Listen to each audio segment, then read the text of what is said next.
Gözün aydın olsun. Odre'ye gelibler. Tureşkin başımızı dürtmüşük çola. Elə bilirik gizlenmişik. Abbasqulu bey bizde sir koymadı Kerbelayı. Qarabağlarda bende olmayıblar.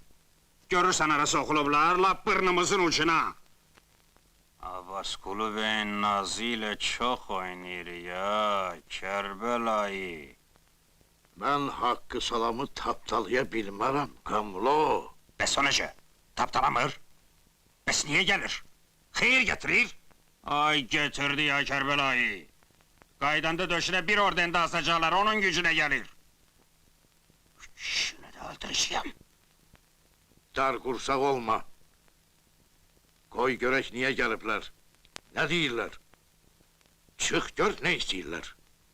Belki ayağlarının altına bir halça da salak Kerbelayı! Ne?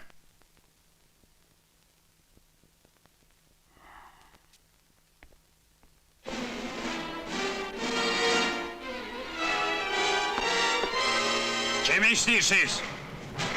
Evin kişisini soruşanlar.